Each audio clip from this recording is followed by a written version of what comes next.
আমার স্বামী আজ প্রবাস থেকে হাসতেছে। সবাই কি খুশি, একমাত্র আমি খুশি হতে পারলাম না। কারণ আমার স্বামীর সাথে দীর্ঘ 3 বছর যাবৎ কোনো কথা নাই, যোগাযোগ নাই। সে আমার চেহারাটাও দেখতে চায়নি। একমাত্র ননদ আর শাশুড়ি আমাদের সম্পর্কটাকে নষ্ট করেছে। হয়তো আমার স্বামীর সাথে এটা আমার প্রথম এবং শেষ দেখা হবে এই 3 বছরে।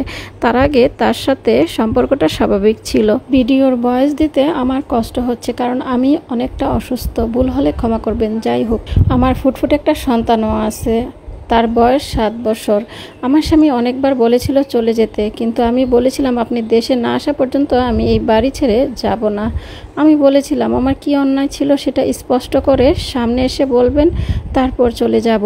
কিন্তু আমার শাশুড়ি শুধুমাত্র আমার কাজকর্মে, সংসারের ঝামেলায় না, আমার চরিত্র দাগ লাগাইছে। সেজন্য আমার স্বামী আমার সাথে যোগাযোগ করতে চায় না, চেহারা দেখতে চায় না। এই 3 বছরে শুধু সন্তানের দায়িত্ব পালন করেছে, আর আমি তার সংসারে কাজের বিনিময়ে ভাত খেয়েছি। এয়ারপোর্টে আমার স্বামীকে আনার জন্য সবাই গেল, শ্বশুর শাশুড়ি, ননদ, ননদের জামাই সবাই গেল, কিন্তু আমাদের মা ছেলেকে নিল না। তারপরও আমাদের কোনো দুঃখ নেই। রাতে 8টার দিকে আমার স্বামী বাসায় ফিরল। বাসায় এসে আমাদের কোনো খোঁজ করেনি। সারা রাত তার মা বাবার সাথে গল্প করেছে। সকালে অবশ্য আমার ছেলের খোঁজ করেছে, কিন্তু তার সাথে একটু কথা বলেছে, কয়টা চকলেট এনেছিল দিয়েছে, কিন্তু আমার খোঁজ করেনি, আমার সাথে কথাও বলেনি। আমি গিয়ে সালাম দিছি, কিন্তু আমার সালামের উত্তরটা নেয়নি। সেদিন বিকেলবেলা আমার বাবা মা বা পরিবারের সবাইকে ডাকা হলো।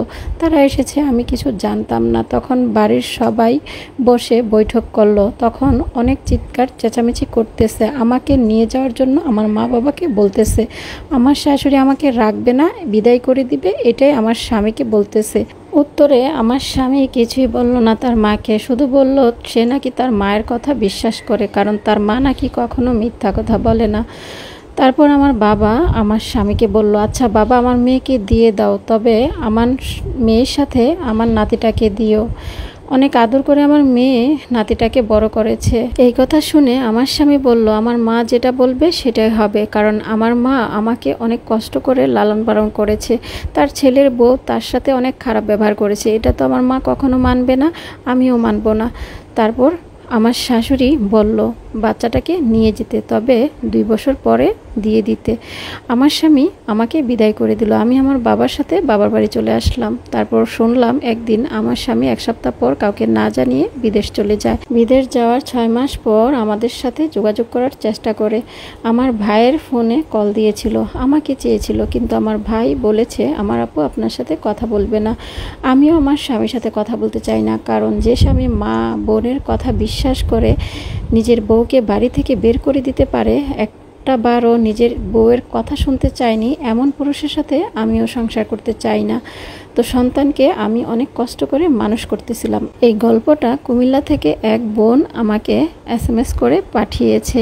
বোনটার জীবনের সাথে এই ঘটনাটা ঘটেছে। এমন ঘটনা যেন কোনো নারীর সাথে না ঘটে। সবাই ভালো থাকবেন, সুস্থ থাকবেন।